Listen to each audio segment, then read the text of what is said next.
So in this problem, we're actually going to go backwards, and instead of finding the area, which is either the percent or the proportion, we want to go backwards and find out, well, what's that variable x that gives me that particular proportion or area? So assume that a random variable x is normally distributed, so I know the shape automatically, that it is normally distributed with a mean of 50 and a standard deviation of 7. We want to find the 78th percentile.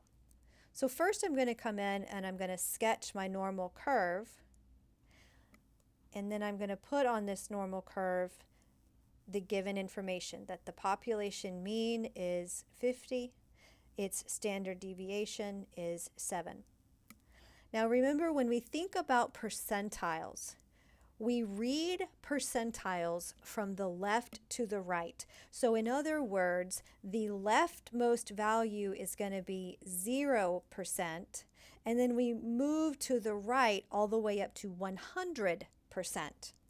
So if that's the case, I want to find the value for x that separates the lower 78%, which is the 78th percentile, from the upper remaining percent. So 78th percentile is going to be past the midway point, because that's 50% of your data.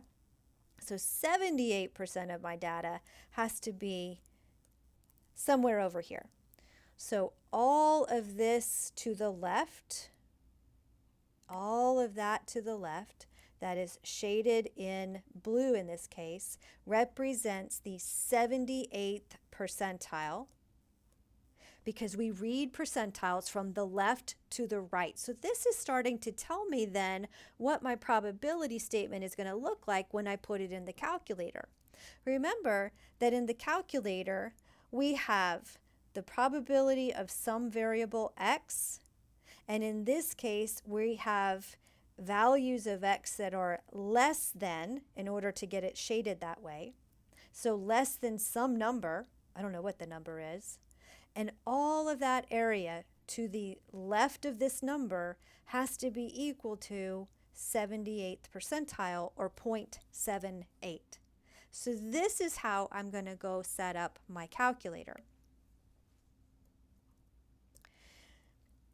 When we come back over here, I'm going to change the mean to be 50.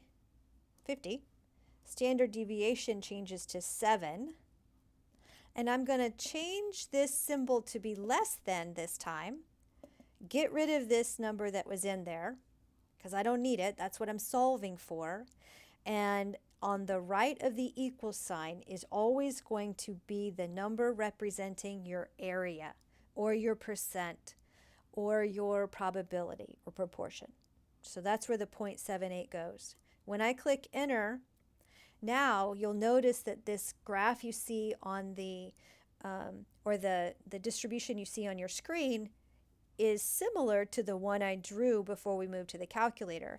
And the dividing line between the red area, which represents 78%, or the 78th percentile, and the white area here comes when x is equal to 55.4. So that number we were looking for here is 55.4. Now the hardest part students have is keeping track of what is the value, what does this blank here inside of the parentheses represent, and what does this blank to the right of the equal sign represent. So anything in this blank over here is going to be your percent, or your probability, or your proportion, the area.